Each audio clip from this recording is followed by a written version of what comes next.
महिमा और आदर की योग्य और कोई नहीं, सिर्फ हमारा परमेश्वर है जो युगों का राजा है, सर्वशक्तिमान महान परमेश्वर जो आदर और महिमा के योग्य है, जो सबसे ऊंचा है, जिसका राज का कभी अंत ना होगा, जो कहता है मैं ही आदि हूं, मैं ही अंत, मैं ही अल्फा और ओमेगा हूं, मैं ही मार्ग, सत्य और जीवन,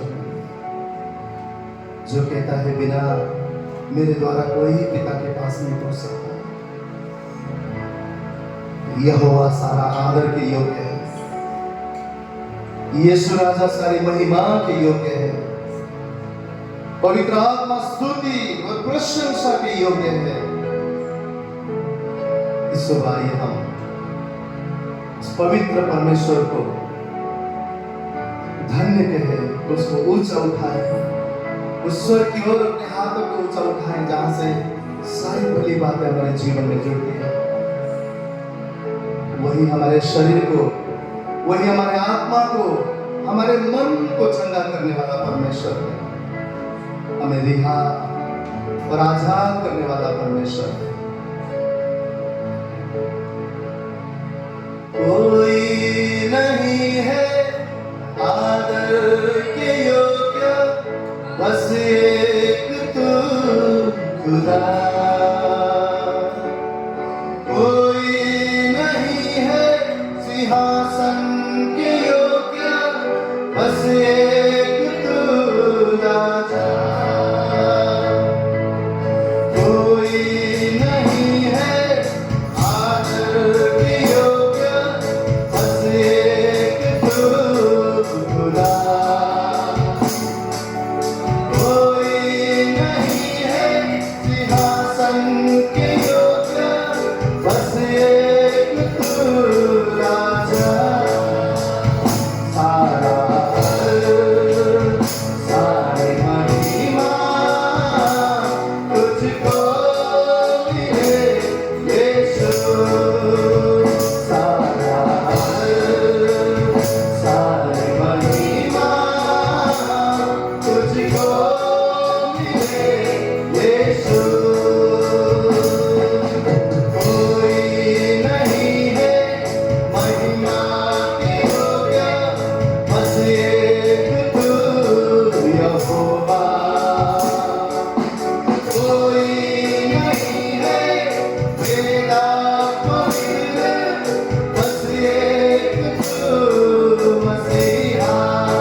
हालेलुया।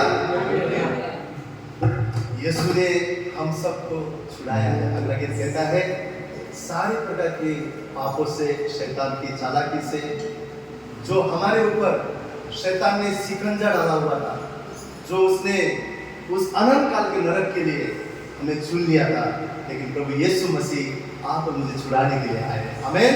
और जब प्रभु यीशु मसीह आए तो अपने लहू से हमारे अपराधों को धोकर उन्होंने शैतान से हमें छुड़ाकर अपनी महिमा के लिए हमें चुना। अगला गीत कहता है कि हमने जो शांति पाई है वो कहीं से नहीं, परंतु यीशु मसीह के नाम से। बाइबल कहता है कि संसार जो देता है शांति वो कुछ समय का है, परंतु मैं जो शांति देता हूँ वो स्वर्गीय आनंद, स्वर्गीय शांति सदा के लिए है। हालेलुया।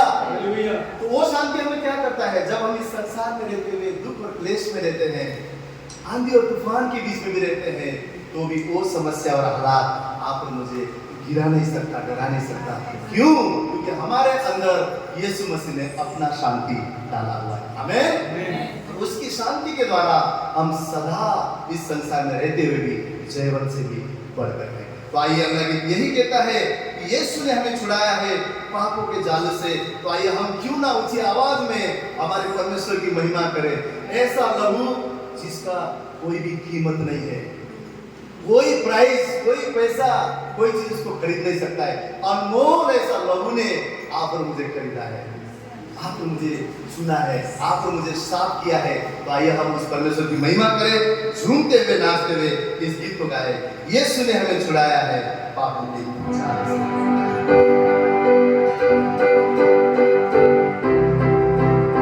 कोई यीशु के लिए ताली बजाए।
जिंदा खुदा प्रभु यीशु मसीह की हालेलुया। जो आप और मेरे लिए काफी है, उसका अनुग्रह आप और मेरे लिए काफी है, उसकी दया आप और मेरे लिए काफी है, उसका नाम आप और मेरे लिए काफी है। उस नाम की महिमा, उस नाम की स्तुति करें। बाइबल कहता है जाति जाति उसके सामने वो उसकी प्रस्तिष्ठ महिमा करेंगे। जाति जाति के लोग उसके सामने उसको दंडवत करेंगे और कहेंगे पवित्र पवित्र पवित्र सेनाओं का यहोवा, वध किया हुआ मेमना, वो जो था, जो है, जो सदा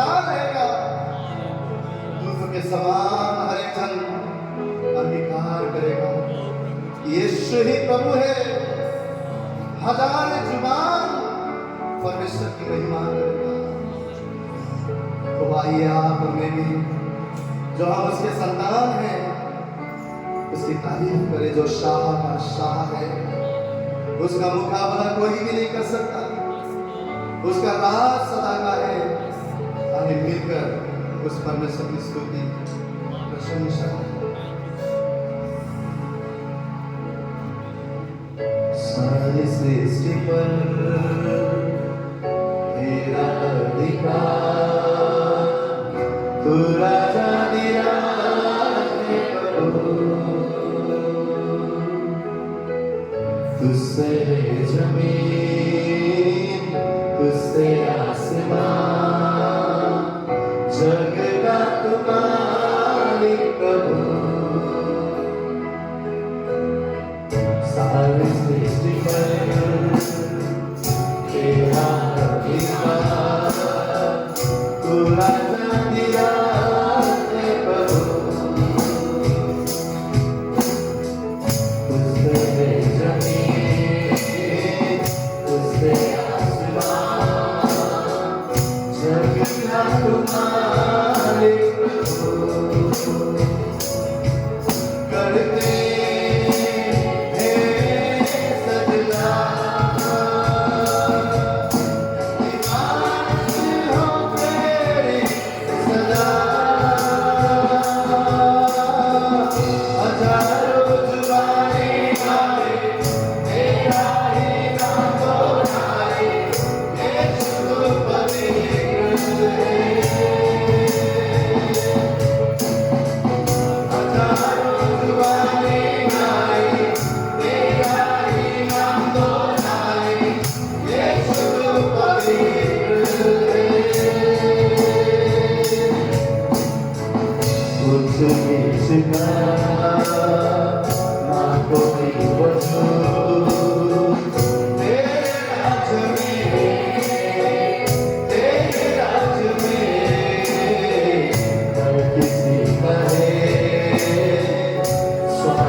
हम गाए हो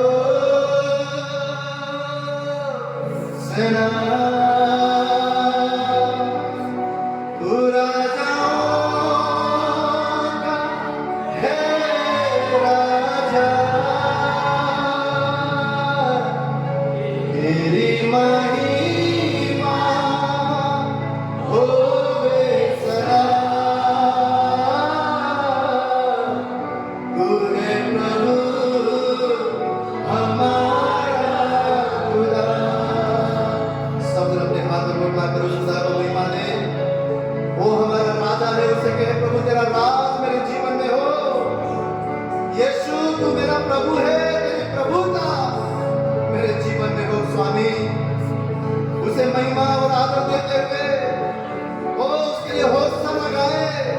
वो हमें विजय देने वाला परमेश्वर है।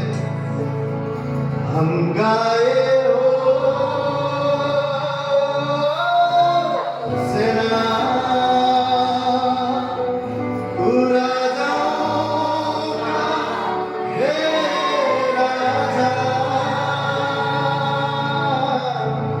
तेरी महिमा होवे सदा तू है यीशु हमारा खुदा। हम गाए हो सदा तू राजाओं का है राजा। हालेलुया हालेलुया तेरी महिमा मेरे जीवन में होवे सदा। रारिया रामा तू है प्रभु हमारा खुदा। यीशु मसीह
सारी सृष्टि का मालिक हमारा प्रभु है।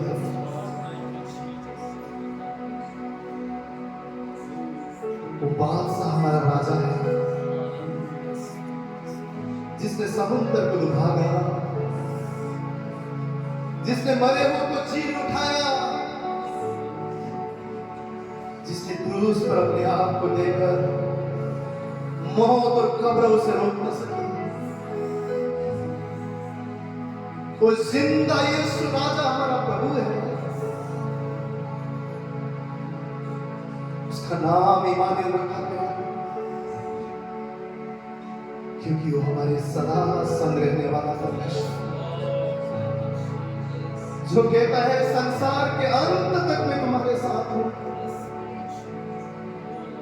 एक दूध पिलाने वाली मां अपने बच्चों को भूल सकती है, परंतु यहोवा यीशुआ कहता है मैं तुम्हें कभी ना भूलूंगा, तुम्हें कभी ना त्यागूंगा, कभी ना छोड़ूंगा। प्रभु हम हाथ को उठाकर तेरे लिए होसना गाते हैं। तू हमारा राजा है, तू हमारा पिता है, तू हमारा दृढ़ है प्रभु। जितनों ने तेरी ओर देखा उन्होंने रोशनी को पाया। एक खुदा उस रोशनी को हमारे ऊपर चमका दे, उस अभिषेक से प्रभु हमारे जीवन को भर दे, ताकि अभिषेक बंधनों को तोड़ने पाए, अभिषेक बंधुओं को तोड़ने पाए, अभिषेक सारे पाप को तोड़ने पाए, जंजीरों को तोड़ने पाए। ओ पवित्र आत्मा के अग्नि को भेज, तेरे लोगों को आजाद कर दो, हम सबको रिहा कर, हमें बल और शक्ति दे खुदा। तू निर्बलों का परमेश्वर है, तो आशाहीनों का परमेश्वर है। तेरे बल और शक्ति से भर दे प्रभु। हमें तो तेरी जरूरत है, हमें तेरी छूने की जरूरत है प्रभु, तेरे स्पर्श की जरूरत है, तेरे बल और तेरे सामर्थ की जरूरत है प्रभु। हमें कुछ नहीं, तेरी हुजूरी की जरूरत है परमेश्वर। हर परिस्थिति और हालात में प्रभु हम तो तेरी ही आराधना करते हैं, क्योंकि हम जानते हैं प्रभु तूने ही हमें बचाया था, तू ही हमें बचाएगा, तू ही हमें आने वाले दिनों में भी बचाने का सामर्थ्य रखता है। इसलिए हाथों को उठाकर हम तो तेरी ही आराधना करते हैं, तेरे ही होसना गाते हैं प्रभु, क्योंकि तू भला है परमेश्वर, तू वादों का सच्चा प्रभु है। हम गाए हो सदा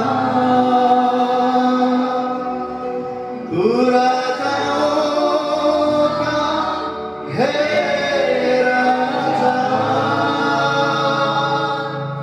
तेरी महिमा होवे सदा, तू है प्रभु हमारा खुदा। अगर आप सोचते हैं कि मेरे जीवन के हालात मेरे विपरीत हैं, उस खुदा के लिए विश्वास के साथ होसना करिए और विश्वास कीजिए कि वो परमेश्वर मेरे लिए मार्ग बना रहा है। विश्वास कीजिए कि आने वाले दिन वो उस परमेश्वर को महिमा को लेकर आने वाला दिन है। आने वाला समय छुटकारे का समय है, आने वाला समय हो हमारे यीशु की तारीफ और आराधना करने का समय है। जरूर रात को रोना पड़े, परंतु सवेरे आनंद को लेकर, सवेरे आशीषों को लेकर, सवेरा चंगाई और शांति और आनंद को लेकर हमारे जीवन में आ रहा है। उस आते में आशीष को महसूस करते हुए अपने हाथ को उठाकर हम सब एक मन के साथ गाएं। हम गाए हो सेना, तू राजाओं का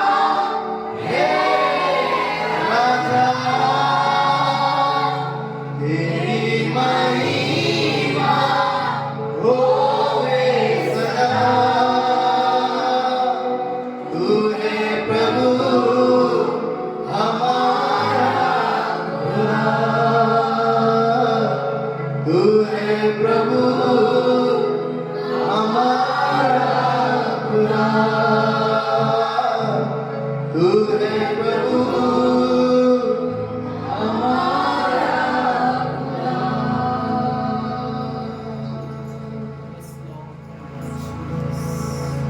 किसी को रथों पर भरोसा है, किसी को घोड़ों पर भरोसा है, परंतु हम तेरी उपस्थिति में कहते हैं परमेश्वर हम सबको तो तुझ पर भरोसा है। हम जानते हैं प्रभु हमें जीत देने वाला परमेश्वर तू है, हमें उठाकर हम पर अनुग्रह करने वाला परमेश्वर तू है। हम जानते हैं खुदा तू हमारे साथ है, हर परिस्थिति में तू हमारे साथ है। हम तेरा धन्यवाद करते हैं प्रभु, तूने हमारे हाथों को थामा है, तूने अपने सीने से हमें लगाया है प्रभु, इसलिए हम तेरा धन्यवाद करते हैं। सारा आदर, सारी महिमा, सारा सम्मान हम तुझे देते हैं। हमारे गीत और हमारी आराधना कम पड़ जाते हैं प्रभु, तू इतना विश्वास योग्य परमेश्वर है, इतना ईमानदार और वफादार परमेश्वर, वादों का सच्चा तू जिंदा खुदा। हमारी आवाज कम पड़ जाती है प्रभु, कैसे हम तेरी बस ईश्वर महिमा करें। केवल हमारा हृदय तुझे धन्यवाद करता है, तेरी आराधना और तेरी महिमा करता है प्रभु। तू बढ़ता जाए, हम बढ़ते जाते हैं। धन्यवाद करते हैं प्रभु, तेरे वचन के द्वारा तू हमसे बात कर, तू हमें उठा परमेश्वर, तेरे वचन से हमें तू बलवान बना प्रभु। हमें हिम्मत और साहस दे प्रभु, ताकि तेरे वचन के द्वारा हम इस संसार में प्रभु जीवित रह सके और जयवंत का जीवन हम जी सके प्रभु। धन्यवाद, सारा आदर और गौरव और महिमा जलाली परमेश्वर तेरे ही नाम को देते हैं। धन्यवाद करते हुए इस प्रार्थना विनती को हमारा जीवित उद्धार करता प्रभु यीशु के नाम से मांगते हर एक जगह है, आमीन। आइए एक जोरदार ताली हमारे केवल खुदावन यीशु मसीह के लिए हम सब करें।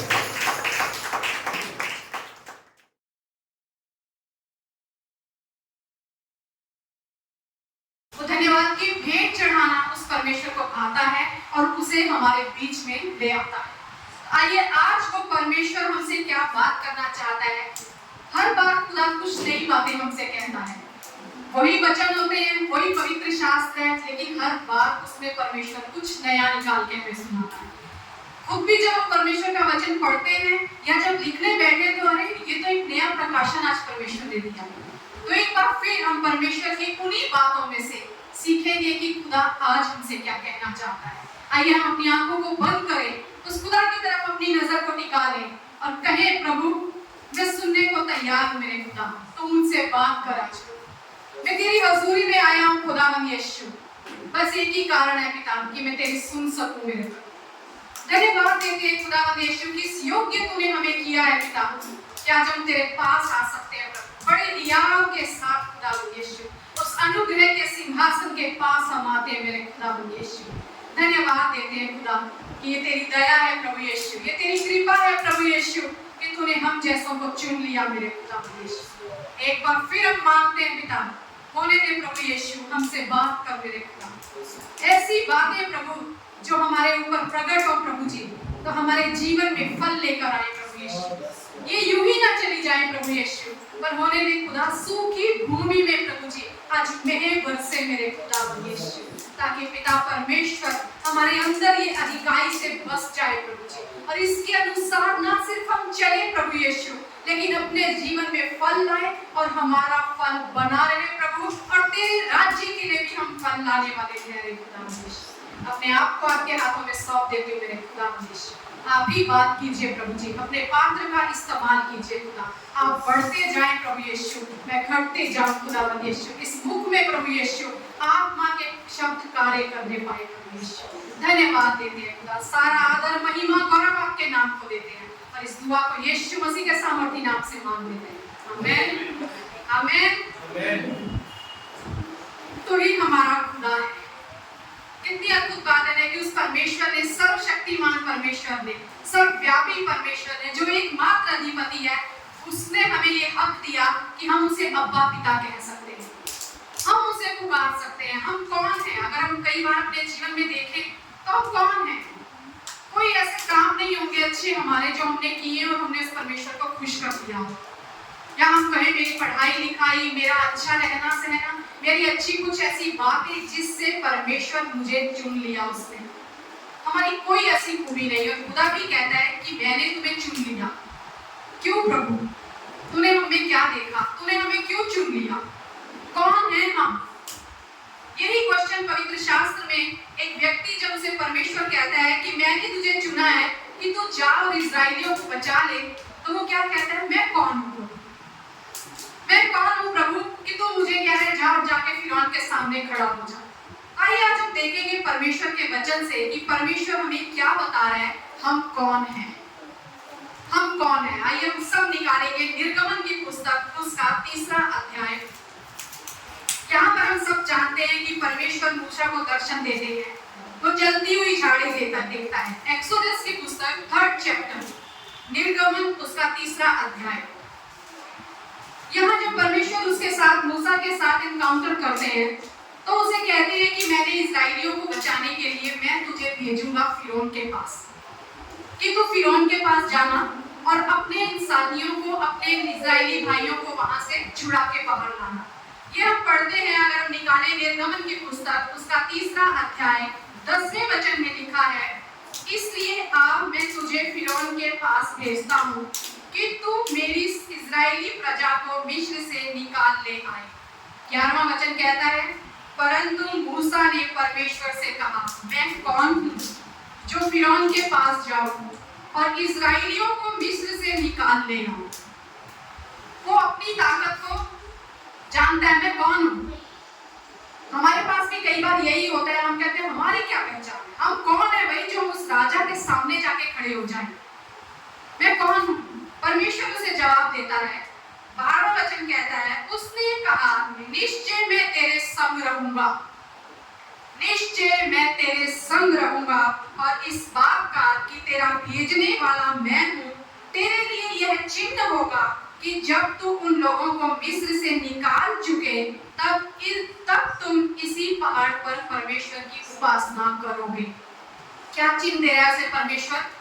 तू कोई नहीं है, तेरी पहचान कोई नहीं है, पर मैं तेरे संग हूँ, मैं तेरे संग हूँ। मूसा कहता है, मैं कौन हूँ, मेरी क्या पहचान है, मेरी क्या आइडेंटिटी है, मैं क्या काबिलियत रखता हूँ कि जाके फिरौन के सामने खड़े हो जाऊं। परमेश्वर उसे जवाब दे रहे हैं कि तू कुछ नहीं होगा, लेकिन मैं तुझे सब कुछ बना दूंगा। मैं तेरे साथ हूँ, तेरा भेजने वाला तेरे साथ है, तब तू वहां जा सकता है, तब तो तुझे वहां खड़ा करेगा उसके आगे, क्योंकि मैं तेरे साथ हूँ, मैं तेरे संग हूँ। अगला वचन कहता है, मूसा ने परमेश्वर से कहा, जब मैं इस्राएलियों के पास जाकर उनसे कहूँ तुम्हारे पितरों के परमेश्वर ने मुझे तुम्हारे पास भेजा है, तब यदि वे मुझसे पूछे उसका क्या नाम है, तब मैं उनको क्या बताऊं। पहले तो अपने ऊपर शक कर रहा है, मैं कौन हूँ। जब परमेश्वर कहता है कि मैं तेरे साथ हूँ, मैं तुझे भेजूंगा, तब वो बोल रहे हैं फिर लोगों को क्या बताऊं, तू कौन है। अब ये भी मुझे बताना पड़ेगा परमेश्वर कि चल मैं तो वो हूँ जो तू मेरे साथ रहेगा, पर मुझे ये बता कि तू कौन है, तेरा क्या नाम है। लोग मुझसे पूछेंगे तब मैं क्या कहूँगा। आगे परमेश्वर उसे कहते हैं, परमेश्वर ने मूसा से कहा, मैं जो हूँ सो हूँ। मेरा कोई नाम नहीं है कि एक नाम में तुम मुझे बांध सको, एक मेरी पहचान नहीं है, मैं अपने आप में जो हूँ सो हूँ। फिर उसने कहा, तू इस्राएलियों से यह कहना जिसका नाम मैं हूँ। मेरी पहचान ये है। मूसा, तेरी पहचान तू कौन है, मुझसे है तेरी पहचान। और मेरे बारे में अगर कोई पूछे मैं कौन हूँ, तो मैं जो हूँ सो हूँ परमेश्वर हूँ। मैं अपने आप में ही पूरा हूँ, सब कुछ मुझ में है और सब कुछ मेरे द्वारा है। मैं ही एकमात्र अधिपति हूँ, मैं ही हूँ श्रेष्ठ, मैं ही राजाओं का राजा हूँ, मैं ही प्रभुओं का प्रभु हूँ, मैं ही अगम्य ज्योति हूँ। जिस नाम से तुम मुझे बुलाओगे मैं वो ही हूँ, मैं हूँ। मेरी क्या पहचान है और परमेश्वर तेरी क्या पहचान है। परमेश्वर कह रहा है तू तो इस नाम से जाना जाएगा कि मैं तेरे साथ हूँ और मैं कौन हूँ, मैं अपने आप में सर्वश्रेष्ठ हूँ। आपकी और मेरी पहचान क्या है? हमारा परमेश्वर हमारी पहचान है, हमारा खुदा हमारी पहचान है। कई बार आज हम अपने जीवन में सोचते हैं मैं कौन हूँ, मुझ में तो कोई काबिलियत नहीं है, मुझ में तो कोई खूबी नहीं है, मैं कहीं जा नहीं सकता, मैं अच्छी जॉब नहीं कर सकता, मुझ में इतनी ज्यादा हिम्मत नहीं है कि मैं फिरौन के सामने जाके खड़ा हो सकूं। आज परमेश्वर हमें बताना चाहता है तुम कौन हो, तुम कौन हो और मैं कौन हूँ ये लोग देखेंगे। जब मैं तुम्हें वहां से निकाल लूंगा तब तुम इसी पहाड़ पर आकर मेरी उपासना करोगे। यानी मेरे कार्य तुम्हारे जीवन में मेरी पहचान को दिखाएंगे कि जो मैंने कहा है वो मैंने करके दिखाया है। जो वायदा मैं तुम्हें देता हूँ उन्हें मैं पूरा करता हूँ। मैं वो परमेश्वर हूँ, सब कुछ मेरे अधीन है, सब कुछ मेरे अधीन है। और यहाँ परमेश्वर का वचन आगे कहता है फिर परमेश्वर ने मूसा से यह भी कहा तुम इजराइलियों से यह कहना तुम्हारा पितरों का परमेश्वर अर्थात अब्राहम का परमेश्वर, इसहाक का परमेश्वर और याकूब का परमेश्वर यहोवा उसी ने मुझको तुम्हारे पास भेजा है। देख सदा तक मेरा नाम यही रहेगा और पीढ़ी से पीढ़ी में मेरा स्मरण इसी से हुआ करेगा। ऐसा नहीं कि उस समय मैं जो हूँ परमेश्वर था, आज वो बदल गया। पीढ़ी से पीढ़ी तक सदा तक यही नाम उसका रहेगा। मैं ही सर्वश्रेष्ठ हूँ, मैं ही एकमात्र परमेश्वर हूँ। परमेश्वर का वचन अगर हम पढ़ते हैं, हम निकालेंगे व्यवस्था विवरण, उसका 32वां अध्याय उसके 9वें वचन में लिखा है यहोवा का अंश उसकी प्रजा है। यहोवा का अंश उसकी प्रजा है। The Lord's portion is His people. Deuteronomy 32 verse 9 वहां पर लिखा है यहोवा का अंश उसकी प्रजा है। मैं कौन हूँ? हम उसका भाग है, उसका पोर्शन है, उसका अंश है। परमेश्वर कह रहा है कि मेरी प्रजा मेरा अंश है, वो मेरा अंश है। और भजन संहिता 94 के 14 में लिखा है यहोवा अपनी प्रजा को ना तजेगा, वो कभी नहीं भूलेगा अपनी प्रजा को, वह अपने निज भाग को ना छोड़ेगा। भाग क्या होता है? जब किसी प्रॉपर्टी में हमारे पेरेंट्स की जो प्रॉपर्टी होती है उसका हिस्सा जब हमें मिलता है, वो वसीयत जो होती है पिता की या जो मलकियत होती है पिता की, वो उसके बच्चों में बांट दी जाती है। तो परमेश्वर बोल रहा है यहाँ पर कि जो मेरा भाग है ना वो मेरी प्रजा है, तुम मेरी संपत्ति हो, तुम मेरा भाग हो। अगर सब में सब कुछ बांटा जाए, किसी को घर मिला, किसी को जमीन मिली, किसी को कुछ पैसा कैश मिला, मुझे क्या मिला? मुझे ये मेरी प्रजा मिली है। तुम मेरा वो भाग हो जिसमें मैं आनंद मनाता हूँ, जिसमें मैं रहता हूँ, तुम मेरा पोर्शन हो। और क्या कह रहा है भजन संहिता में? वचन कह रहा है वो अपनी प्रजा को ना तजेगा, वह अपने निज भाग को ना छोड़ेगा। क्या हम कभी अपनी प्रॉपर्टी छोड़ते हैं? कुछ हमें हमारा भाग मिले, अगर कोई दूसरा ले ले तो हम कहते हैं भाई तू भी हमें दे दे हमारा भाग, हम क्यों छोड़ेंगे? पर परमेश्वर कह रहा है जो मेरा भाग है ना, मैं इसे कभी नहीं छोड़ूंगा। मेरी प्रजा मेरा निज भाग है, मेरी प्रजा मेरे साथ लगी रहेगी, मेरी प्रजा को मैं कभी नहीं छोड़ूंगा। क्यों परमेश्वर हमें नहीं छोड़ता? क्यों परमेश्वर हमें नहीं छोड़ता? कुछ तो कारण होगा हमारे अंदर, कुछ तो ऐसी खूबी होगी हमारे अंदर, है ना? अरे मैं इतना, मेरी दोस्ती ऐसी है ना, कोई मुझसे दूर रह ही नहीं सकता, मैं इतना अच्छा हूं ना। कई बार हम ये सोचने लगते हैं मैं मुझ में कुछ अच्छी काबिलियत है इसलिए कोई मुझसे दूर जा ही नहीं सकता। पर परमेश्वर का वचन हमें बता रहा है कि वो क्यों हमें नहीं छोड़ेगा। अगर हम सपन्या की पुस्तक पढ़ते हैं 3रा अध्याय उसका 17वां वचन, कोई अगर पढ़े सपन्या की पुस्तक उसका 3रा अध्याय 17वां वचन, वहां लिखा है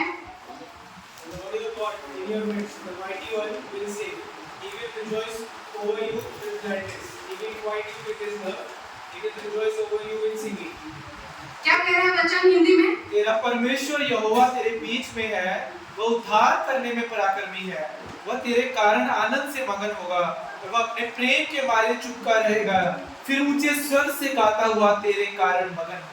क्या कह रहा है? यहाँ पे वचन एक लाइन बीच में लिखी है, वह अपने प्रेम के मारे तुझसे चुपका रहेगा। ये चुपका वर्ड का मीनिंग क्या है? या अगर हम इंग्लिश में देखते हैं तो वहां लिखा है he will quiet in you with his love। Quite, शांत रहेगा, खामोश रहेगा। मुझे लगा चुपका वर्ड मतलब चिपका रहेगा हमसे, अपने प्रेम के कारण हमसे चिपका रहेगा। यहाँ इंग्लिश में वचन कह रहा है वो शांत रहेगा, क्वाइट रहेगा अपने प्रेम के कारण तुम्हारे लिए। प्रेम के कारण वो हमें नहीं छोड़ता। हमारे बच्चे कई बार ऐसी गलतियां कर जाते हैं जो हमें पता होता है ये गलत है, पर फिर भी हम क्या करते हैं, शांत रह जाते हैं। क्यों? हमारे ही तो बच्चे हैं, एक दिन सुधर जाएंगे। शायद आज गलती करिए, कल ना करें। यही परमेश्वर करता है, मेरे ही तो बच्चे हैं, मैं इनसे प्रेम करता हूँ, इसलिए वो कई बार शांत हो जाता है। चाहे हम कितनी गलतियां कर ले, कितनी बार हम कुछ ऐसे काम करें जो परमेश्वर को पसंद नहीं आते, पर फिर भी परमेश्वर हमें छोड़ता नहीं। क्यों नहीं छोड़ता? हमें कोई खूबी नहीं है, अपने प्रेम के कारण। अपने प्रेम के कारण वो हमारे लिए शांत हो जाता है, खामोश हो जाता है, चुप हो जाता है, क्वाइट हो जाता है कि सह लेता है, मेरे बच्चे ही हैं, गलती कर रहे हैं, शायद कल सुधर जाए, वो हमें फिर मौका दे देता है। ऐसा कभी नहीं है कि हमारा परमेश्वर हमारी गलतियों के कारण हमें सजा दे दे या हमें हमारे ऊपर दुष्टता के काम करे। अगर हम अय्यूब की पुस्तक निकालते हैं, उसका 34वां अध्याय अगर हम निकालें, अय्यूब की पुस्तक उसका 34वां अध्याय, तो वहां एक वचन लिखा हुआ है, हम सब पढ़ेंगे उस वचन को। जॉब चैप्टर 34, वहां पर क्या लिखा है? परमेश्वर दुष्टता का काम नहीं करता, ठीक है?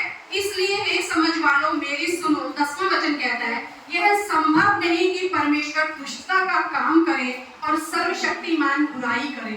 वह मनुष्य की करनी का फल देता है और प्रत्येक को अपनी चाल का फल भुगताता है। क्या करना पड़ता है हमें? अपनी चाल का फल भोगना पड़ता है। जो हम बोते हैं वो हम काटते हैं। परमेश्वर हमें सजा नहीं देगा, वो हमारे साथ दुष्टता नहीं करता। तुमने कुछ गलत किया, चलो अभी तुम्हें मार पड़ेगी, अभी तुम्हारे साथ मैं अपनी देर दिखाऊंगा कि मैं कितना कठिन परमेश्वर हूँ, मैं कितना दुष्ट परमेश्वर हूँ। ऐसा नहीं है। परमेश्वर कहते हैं कि वो बुराई नहीं करता, हमारी चाल जो हम बोते हैं वो हम काटते हैं। वो तो अपने प्रेम के कारण हमसे चुपका रहता है, वो हमें कभी नहीं छोड़ेगा, अपने निज भाग को कभी नहीं छोड़ेगा। आज इस संसार में अगर हम देखें, हम सब भी पहले कहते थे कि मनुष्य की जरूरत क्या है? रोटी, कपड़ा, मकान, ये 3 चीजें होती थी। लेकिन अगर आज हम किसी से बात करते हैं, मसीहों से भी अगर आप बात करो, तो आपको थोड़ी देर बात करने में पता लग जाएगा कि वो अंदर से कितने सूखे हैं, वो कितने परेशान हैं, वो क्या ढूंढ रहे हैं इस दुनिया में। आज हमें किस चीज की जरूरत है? आज रोटी, कपड़ा, मकान नहीं, आज हम प्रेम के लिए तरस रहे हैं। आज हर कोई प्रेम के लिए तरस रहा है। मुझे कोई प्यार ही नहीं करता, मैं अकेला हो गया हूँ, कि सबने मुझे छोड़ दिया है, मेरे परिवार वालों ने छोड़ दिया है मुझे, मेरे दोस्तों ने छोड़ दिया है मुझे, मैं जहाँ जाता हूँ कोई मेरे साथ अच्छे से व्यवहार नहीं करता। आज सबसे बड़ी अगर हमारी जरूरत है तो वो प्रेम हमारी जरूरत बन चुका है। और परमेश्वर कहता है, मैं अपने प्रेम के कारण तुम्हारे साथ लगा रहता हूँ, मैं अपने प्रेम के कारण तुम्हारे लिए खामोश हो जाता हूँ। परमेश्वर का वचन कहता है कि परमेश्वर ने जगत से ऐसा प्रेम किया कि उसने अपना इकलौता पुत्र दे दिया हमारे खातिर। ये प्रेम है जो कुर्बान कर देता है अपना सब कुछ हमारे लिए। कौन हमें छुड़ाता है?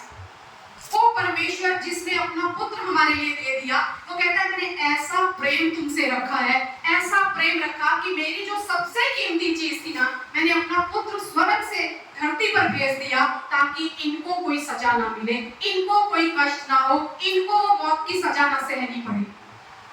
पाप की मजदूरी तो मौत थी, लेकिन प्रभु यीशु मसीह ने वो हमारे पाप को अपने ऊपर ले लिया प्रेम के खातिर। उस पिता ने हमसे ऐसा प्रेम किया, पर आज भी हम उस प्रेम को ढूंढते हैं बाहरी दुनिया में। आज भी हम बाहर भागते हैं, शायद हमें यहाँ से प्रेम मिल जाए, जबकि परमेश्वर का वचन कह रहा है कि ये जो मेरी प्रजा है ना, ये मेरा अंश है, ये मेरा भाग है, इसलिए मैं अपना पुत्र भी मैंने इसके लिए दे दिया। मैं इतना प्रेम करता हूँ अपने भाग से, मैं इन्हें कभी छोड़ ही नहीं सकता। इनकी गलतियों में भी मैं शांत हो जाता हूँ, क्योंकि ये मेरा ही तो भाग है, ये मेरा ही तो अंश है, इसलिए मैं इनके लिए शांत रहता हूँ। पर हम क्या कर रहे हैं? हम ढूंढ रहे हैं उस प्रेम को कहीं और पे। रोमियो की पुस्तक अगर हम निकालते हैं रोमन्स में, तो वहां क्या लिखा है? पाप का अंत मृत्यु है। लेकिन उस प्रेम ने हमारे लिए क्या किया? रोमन 6:22 में लिखा है, परंतु अब पाप से स्वतंत्र होकर और परमेश्वर के दास बनकर तुमको फल मिला, जिससे पवित्रता प्राप्त होती है और उसका अंत अनंत जीवन है। उसका अंत अनंत जीवन है। अब हमें एक फल मिला है उस परमेश्वर की ओर से, उस प्रेम की खातिर। उस परमेश्वर ने जिसने हमसे प्रेम किया, उसने हमारी सारी सजा को ले लिया और किससे हमें छुड़ाया? उन पापों से छुड़ाया, उन पापों से छुड़ाया जो हमारे बस में नहीं था छूटना, अपना इकलौता पुत्र देकर। और वो क्या कह रहा है परमेश्वर? अब मैंने जो तुम्हें दास बनकर तुमने जो फल मिला है ना, तुम्हें वो क्या मिला है? पवित्रता तुम्हें प्राप्त होती है और उसका अंत क्या है? मौत नहीं है, अनंत जीवन है। उसका अंत अनंत जीवन है। उस प्रेम ने पाप की सजा को हमारे ऊपर से हटा दिया। उस प्रेम ने एक मिनट भी नहीं लगता। जिस समय हम पश्चाताप करते हैं ना पाप से, हमने तो किया और हम लोगों ने परमेश्वर की दया को अपने जीवन में देखा, क्षमा को ग्रहण किया। आज भी जब परमेश्वर के प्रेम को अगर हम पाना चाहते हैं, जिन्होंने अभी तक नहीं पाया, तो क्या है? पलक झपकते हैं। हमारा पश्चाताप हमें क्षमा में ले आता है और हमारे पापों की क्षमा हमें मिलती है। हमें पापों की क्षमा मिलती है। जो प्रेम आज हम बाहर ढूंढ रहे हैं ना, वो प्रेम हमारा यहीं पर है। इस परमेश्वर के पास है हमारा प्रेम। उस परमेश्वर जिसे हम परमेश्वर प्रेम है, वचन कहता है परमेश्वर ही प्रेम है, वो हमारे लिए अपने आप को देकर हमें ये कहता है, अब तुम मेरा मनुष्य हो, अब तुम मेरा भाग हो। दूसरी चीज जो आज हम ढूंढ रहे हैं वो क्या है? सुरक्षा। इंश्योरेंस करवा देते हैं हम, हमें कोई बीमारी अगर आ गई तो इलाज होने के लिए पैसा होना चाहिए। सिक्योर करना चाहते हैं अपनी लाइफ को, क्योंकि इनसिक्योरिटी हम सबके अंदर पाई जाती है। छोटी छोटी बातों से हम डर जाते हैं। आज अगर मसीही जीवन में हम देखें तो आज हम परमेश्वर की पवित्र आत्मा को पाने से ज्यादा आज हम शैतान को भगाने के लिए प्रार्थना करते हैं। शैतान से हमें बचा प्रभु, शैतान को हम कैसे बांधे, शैतान को हम कैसे मारे, शैतान को हम कहाँ फेंके। सब हमें बाइबल से हम वो वचन ढूंढ ढूंढ के कोट करते हैं कि हम शैतान को कैसे मार दें, हम उसका सामना करें। और किस चीज से हमें सुरक्षा की जरूरत है? दो चीजें हैं, एक शैतान और एक मनुष्य। लोग भी हमें बहुत तंग करते हैं, ऑफिस में भी लोग तंग करते हैं, घर पे भी लोग तंग करते हैं, रिश्तेदार भी तंग करते हैं, दोस्त भी तंग करते हैं, सब तंग करते हैं हमें। पृथ्वी पर मनुष्य हमें तंग करेंगे। ये दो बातें हैं, दो लोग हैं, शैतान है और मनुष्य है, जिनसे हमें आज सुरक्षा चाहिए। और शैतान को कौन अवसर देता है? शैतान को कौन पावर देता है? शैतान को पाप पावर देता है कि वो हमारे ऊपर अधिकार कर ले। ऐसे शैतान को कोई अधिकार नहीं है हमारे ऊपर, लेकिन शैतान के ऊपर हमें परमेश्वर ने अधिकार दिया है। लेकिन जब हम पाप करते हैं, कोई गुप्त पाप हमारे, तब वो उसे पाप को वो पाप पावर दे देता है शैतान को हमारे ऊपर अधिकार करने के लिए। और मनुष्यों को कौन पावर देता है? शरीर के काम मनुष्यों को पावर देते हैं।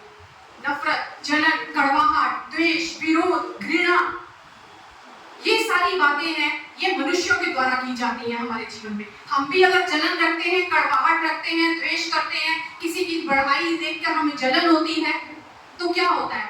हम भी उस पाप को भी अवसर देते हैं कि फिर वो पाप हमारे ऊपर हावी हो जाए और पाप पावर दे दे शैतान को। और अगर दूसरे हमारे जीवन में ये काम कर रहे हैं, तब हम उनका जीवन देखकर ये समझ जाते हैं ये परमेश्वर का जन नहीं है, ये तो शरीर के कामों के अनुसार चल रहा है।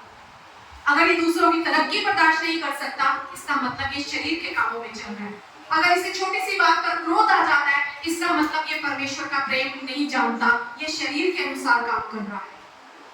और किस तरह हम इन्हें खत्म कर सकते हैं? शैतान को हम मार नहीं सकते, उसके पास भी सामर्थ्य है, उसके पास भी पावर है। हमारे चिन्ह, हमारे चमत्कार मसीह होने के बावजूद हम कितने भी चिन्ह दिखा लें, चमत्कार दिखा लें, शैतान भी चमत्कार करने जानता है। फिरौन के सामने जब परमेश्वर ने हारून और मूसा को खड़ा किया, तो परमेश्वर ने क्या कहा? अगर वो तुम्हारे बारे में कोई प्रमाण मांगेगा तो तुम वहां अपना चमत्कार दिखाना, इस लाठी को उसके सामने फेंकना और ये अजगर बन जाएगी। और वचन क्या कहता है? फिरौन ने भी टोना करने वाले और पंडितों को बुलाया और उन्होंने भी अपनी अपनी लाठियां फेंकी और वो भी अजगर बन गई। चमत्कार तो वो भी दिखा लेगा, चमत्कार तो शैतान के पास भी है। उसे क्या चीज रोकती है? शैतान को क्या चीज रोकती है? अगर हम दूसरा पत्रस निकालते हैं उसका पहला अध्याय का 16 से 18 तक अगर हम वचन पढ़े तो हम जान पाते हैं कौन सी सामर्थ है जो हमें शैतान का सामना करने के लिए खड़ा करती है। और दो बातें हैं, शैतान का हमें सामना करना है, उसे हम मार नहीं सकते, और शरीर के कामों का हम सामना नहीं कर सकते, शरीर के कामों को हमें मारना है। पवित्र शास्त्र में कहीं नहीं लिखा कि शरीर के कामों का सामना करो, पर पौलुस कहता है मैं हर दिन अपने शरीर को मारता और कूटता हूँ और इसको वश में लाता हूँ। शरीर के काम को हमें मारना है, सामना नहीं कर सकते, पर शैतान को हम मार नहीं सकते, उसका हमें इन हथियारों के द्वारा सामना करना है। और इन दोनों चीजों के लिए एक बात जरूरी है, हमारा समर्पण। परमेश्वर के सामने हमारा समर्पण, जब हम समर्पण करते हैं तब ना हमारे ऊपर शैतान की पावर चलती है, ना हमारे ऊपर शरीर के कामों की पावर चलती है। अब परमेश्वर हमें कौन सी सामर्थ देता है जिसके द्वारा हम शैतान का सामना कर सके, उसे अपने जीवन से भगा सके और शरीर के कामों का नाश कर सके। दूसरा पत्रस उसका पहला अध्याय अगर हम निकालेंगे उसका 16 से 18 तक वचन।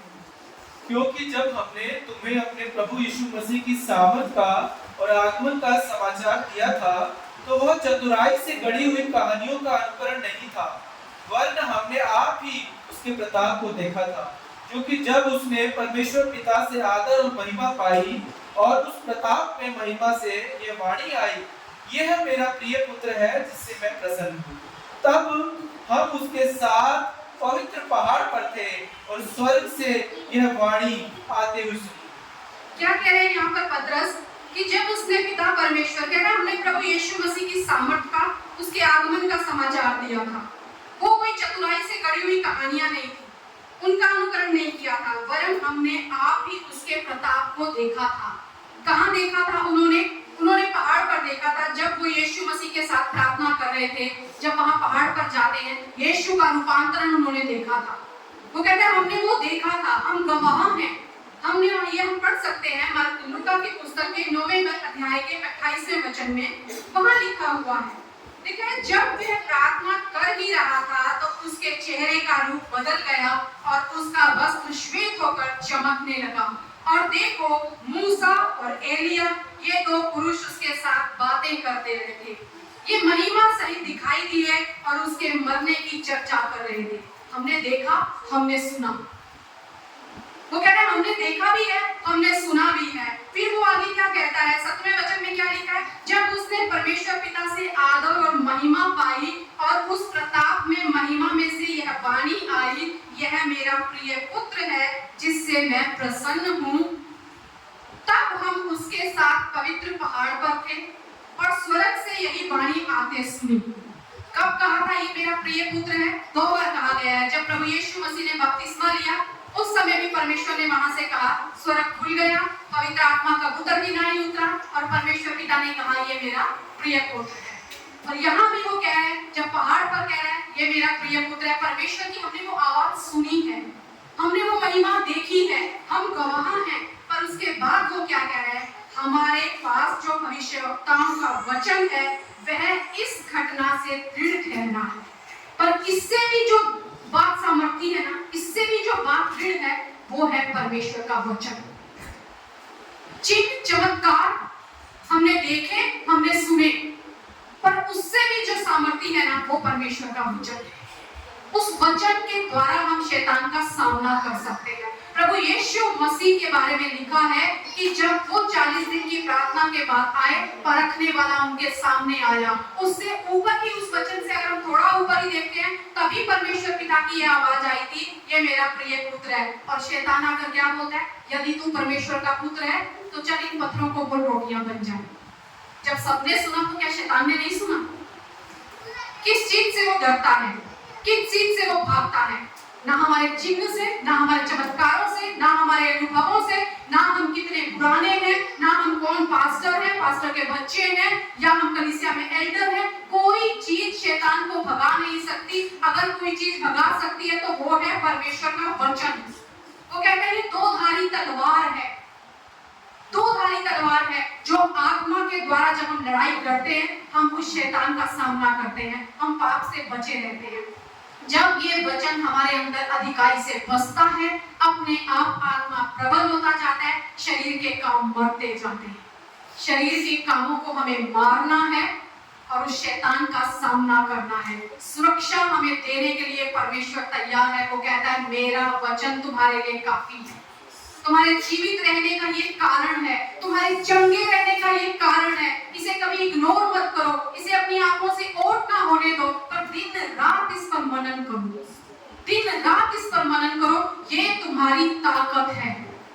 कोई चीज शैतान को भगा नहीं सकती, पर परमेश्वर का वचन सुनकर शैतान भाग गया। क्यों? क्योंकि वो जानता था कि यही वचन है जिसमें सामर्थ है, यही वचन है। उस वचन का इनकार शैतान भी नहीं कर सका, वो भी नहीं कर सका। परमेश्वर का प्रेम हमारे लिए काफी होना चाहिए, क्योंकि हम उसका भाग हैं। परमेश्वर का वचन हमें सुरक्षा देता है। उस सुरक्षा को लेकर हम दोनों चीजों से बच सकते हैं, शैतान से भी, शरीर के कामों से भी। हम खुद भी जब वचन में बढ़ेंगे तो हमारे अंदर शरीर के काम मरेंगे, और जब हम प्रार्थना और वचन को डिक्लेयर करेंगे तब हम दूसरों के जीवन के जो शरीर के काम है उनसे भी अपने जीवन में सुरक्षा प्राप्त कर सकते हैं, उन्हें मार सकते हैं। जितने हथियार तुम्हारी हानि के लिए बनाए जाए उनमें से कोई सफल ना होगा, ये परमेश्वर का वायदा है आपसे। और जितने लोग मुद्दई होकर तुझ पर नालिश करें उन सबों से तू जीत जाएगा। किसका भाग होगा ये? यहोवा के डरवैयों का। ये यहोवा के डरवैयों का भाग होगा आपके लिए कि आपके ऊपर कोई हावी नहीं हो सकता। कब? जब परमेश्वर मेरी सामर्थ है, जब परमेश्वर में मैं बना हुआ हूँ, जब उसके वचन को लेकर मैं चल रहा हूँ। तीसरी चीज जो हम चाहते हैं आज, क्या चाहते हैं? हमारी एक पहचान होनी चाहिए। क्यों हमारे माँ बाप ने हमारे लिए हमारे नाम रखे? कुछ तो हमारी पहचान हो। ए इधर ऐसे करके तो कोई हमें नहीं बुलाता, कुछ तो नाम है ना, इसीलिए हम उस नाम से जाने जाते हैं। पर परमेश्वर का वचन हमें क्या बताता है? हमारी पहचान क्या है? हमारी पहचान क्या है? किससे हम जाने जाते हैं? परमेश्वर कहता है तू मेरा अंश हो।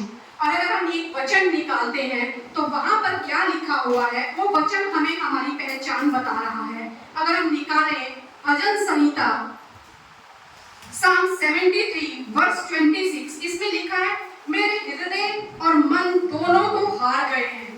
दाऊद कह रहे हैं परंतु परमेश्वर सदा के सर्वदा के लिए मेरा भाग और मेरे हृदय की चट्टान बना है। पहले हमने क्या पढ़ा? हम परमेश्वर का भाग हैं। आपको क्या कह रहे हैं? परमेश्वर मेरा भाग है, यानी हम उसका पोर्शन है, वो हमारा पोर्शन है। कितनी अद्भुत बात है ना कि हम परमेश्वर का भाग हैं और परमेश्वर हमारा भाग है। भाग यानी इसी में हमें आनंद आता है, हमारे भाग में ही हम आनंदित होते हैं। हमें किसी और चीज के पीछे भागने की जरूरत नहीं है। हमें पैसे के पीछे, लोगों के पीछे, लोगों में हमारी पहचान हो, रिश्तेदारों में हमारी पहचान हो, रिश्तेदार हमें पूछे, लोग हमें पूछे, हर जगह जहां हम जाए हमें सब पूछे। परमेश्वर का वचन क्या बता रहा है? तुम मेरा भाग हो। और हमारे जीवन में हम ये घोषित करें परमेश्वर तू मेरा भाग है, बस तू काफी है। यीशु तेरा नाम क्या गाया आज हमने? काफी है हमारे लिए, बस काफी है प्रभु, तू ही मेरा भाग है, तू ही मेरा भाग है। और भजन संहिता 16 के 5 में फिर भी वचन क्या कहता है? 16 के 5 में लिखा है यहोवा मेरा भाग और मेरे कटोरे का हिस्सा है, मेरे भाग को तू स्थिर करता है। तू ही मेरा भाग, तू ही मेरा पोर्शन, तू ही मेरा हिस्सा है। मुझे कुछ और नहीं चाहिए, मुझे कहीं जाने की जरूरत नहीं है, मुझे कहीं भागने की जरूरत नहीं है प्रभु। और भाग मतलब परमेश्वर पूरा हमारा है। ऐसा नहीं परमेश्वर की आशीषें हमारी हैं। चंगाई चाहिए, सिर्फ चंगाई मेरी है प्रभु, बस दे दी, चलो काम खत्म, मुझे मेरा हिस्सा मिल गया। मुझे ये चीज चाहिए थी, मुझे मिल गई, मुझे मेरा हिस्सा मिल गया, अब मैं चला। उड़ाऊ पुत्र के बारे में हम सब जानते हैं। पिता के साथ वो रहता था और उसने क्या किया? मुझे मेरा हिस्सा दे दे। वो हिस्सा लेकर कहां गया? दूर निकल गया, दूर देश में चला गया। जब हम परमेश्वर के पास आकर परमेश्वर से पूरे परमेश्वर जो है ना वो हमारा भाग है, और जब हम उसमें से अपनी पसंद की चीजें चुनने लगते हैं ना तो क्या होता है? हम अपनी चीजें तो ले लेते हैं पर उससे बड़ी दूर निकल जाते हैं। और आगे वचन क्या कहते हैं? 15वें अध्याय में लूका के हम सब पढ़ सकते हैं। वहां लिखा है वो वहां गया और उसने कुकर्म में सब कुछ गवा दिया। कुकर्म में, कुकर्म का अर्थ क्या है? कुकर्म का मतलब है बलवा करना, परमेश्वर से, उसका विरोधी हो जाना। जो परमेश्वर चाहता है वो ना करके जो हम चाहते हैं वो पूरा करना। और जिस स्थान पर वो गया ना वहां पर अकाल पड़ गया। जब आप बलवा करके जाएंगे ना, जहां भी आप जाएं उस जगह को भी आप सुखाई कर देंगे। कंगाल हो गया, वचन कहता है वो कंगाल हो गया। और फिर उसके बाद क्या कहता है कि अब मैं अपने पिता के पास जाता हूँ, उसके यहाँ वो मुझे नौकर ही रख लेगा। अरे सब कुछ तो तेरे पास था, सारा भाग तो तेरा था, पूरी संपत्ति तेरी थी, फिर क्यों सिर्फ एक पोर्शन चुन के उस भाग का मिसयूज करते हैं हम। जब हमें अथॉरिटी मिल जाती है, हमें एक पावर मिल जाती है, हम सोचते हैं हम तो परमेश्वर से भी ऊपर चढ़ गए हैं। बहुत बार बहुत सी जगह हमने पासवानों को भी ऐसा करते देखा है कि वो अपने आप को भी परमेश्वर से ऊपर समझने लगते हैं। अब ये मेरी भेड़ें हैं, अब ये मेरी कलीसिया है, अब मैं ही सिर्फ प्रचार करता हूँ, अब मैं ही सिर्फ इन पर अधिकार रखूंगा। अरे भगवान परमेश्वर का है, भेड़ें परमेश्वर की है, जो कुछ दिया है परमेश्वर ने दिया है। आप तो सिर्फ एक सेवक हो, आप एक सिर्फ सेवक हो, काम करने वाले हो, आप अधिकारी नहीं हो। अधिकारी एकमात्र परमेश्वर है, सब कुछ उसका है। एक भाग अगर हम चुन करना उसका मिसयूज करने लगते हैं ना, उपद्रव करने लगते हैं, बलवा करने लगते हैं, हम उस खुदा से तो बड़ी दूर हो जाते हैं। ना सिर्फ हम अपने जीवन में कंगाली देखते हैं, लेकिन जहां हम हैं, जो हमारे साथ हैं, हम उनके जीवन में भी अकाल को लेकर आते हैं, उनके जीवन में भी सूखे को लेकर आते हैं, उन्हें भी हम पूरी तरह से खाली कर देते हैं।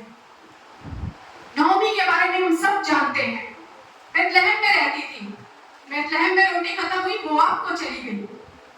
क्या कहती है फिर वहां पे, जब वहां जाती है, उसका पति मर गया, उसके बच्चे मर गए, सूखापन जीवन में आ गया, सब खत्म हो गया, खाली हो गई। लेकिन फिर सुनती है बेथलेहम तो हरा भरा हो रहा है, वहां तो फिर सब कुछ मिल रहा है, चलो वापिस चलते हैं। फिर जब बेथलेहम में वापिस आती है, चारों तरफ चर्चा होती है, नौमी आ गई है। और नौमी आकर क्या लोग क्या बोलते हैं, अरे क्या ये वही नौमी है? तो नौमी क्या बोलती है, मुझे नौमी मत कहो, मुझे मारा कहो। नौमी का अर्थ है प्लेजेंट, सुंदर, सुखद, खूबसूरत, मनोहर।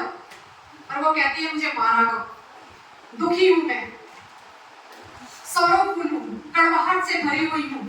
मारा का अर्थ है कड़वा, क्योंकि सब खोकर आई है। वो बोलती है भरी पूरी गई थी, छूछी लौटी हूं, मतलब फुलनेस थी मेरे अंदर, अब एम्प्टी हो चुकी हूं। जब परमेश्वर जो हमारी पहचान है, जो हमारा भाग है, जब हम उसे छोड़कर अपनी राहों पर चलने लगते हैं, हम बलवा करने लगते हैं उस परमेश्वर से, तब जहां हम जाएंगे वहां भी हम कुछ नहीं पाएंगे। और जहां हम खुद अपने जीवन में भी हम सिर्फ कंगाली को देखेंगे। परमेश्वर का पुत्र था, वो पिता के साथ रह रहा था, वो उड़ाऊ पुत्र पिता के साथ रह रहा था, सारी संपत्ति का अधिकारी था, लेकिन उसके बाद मेरा हिस्सा मुझे दे दे, मेरा हिस्सा मुझे दे दे। और क्या हुआ, सब कुछ खोकर वापिस आया। नौमी का क्या हुआ, सब कुछ खोकर, बोलती है भरी पूरी गई थी, खाली होकर आई हूँ। वो खुदा हमारी पहचान है। जब तक हम उससे जुड़े हुए हैं, जब तक हम ये कहेंगे नहीं कि प्रभु मेरे लिए तू काफी है, तब तक हमारे जीवन में हम उस आशीषों को नहीं प्राप्त कर सकते। अगर हम उसके साथ हैं तो हम सुखद हैं, मनोहर हैं, सुंदर हैं, आशीषित हैं, भरपूरी में जी रहे हैं। लेकिन उसके बिना हमारा जीवन कुछ भी नहीं है। तू मेरे भाग को स्थिर करता है, तू मेरे कटोरे का हिस्सा है। मैं कौन हूँ परमेश्वर? मूसा पूछ रहा है मैं कौन हूँ परमेश्वर? परमेश्वर कहता है अगर तू मेरे साथ है ना तो तू सुखद है, अगर तू मेरे साथ है ना तो मनोहर है, अगर तू मेरे साथ है ना तो आशीषित है, अगर तू मेरे साथ है ना तो भला चंगा है, अगर तू मेरे साथ है ना तो दूसरों के जीवन में भी तू आशीषों को लेकर आएगा। लेकिन अगर तू मुझसे हट गया, अपना हिस्सा लेकर मुझसे दूर चला गया, सिर्फ कंगाली आएगी वहां पर, खालीपन आएगा वहां पर, अकाल आएगा वहां पर, तब तू कहेगा मैं तो कड़वा हो चुका हूं। आज खुदा आपसे और मुझसे चाहता है कि हम जाने हम कौन हैं, हमारी पहचान है हमारा परमेश्वर। मूसा पूछता है मैं कौन हूँ? खुदा कहता है मैं तेरे साथ हूँ, तो कुछ नहीं है।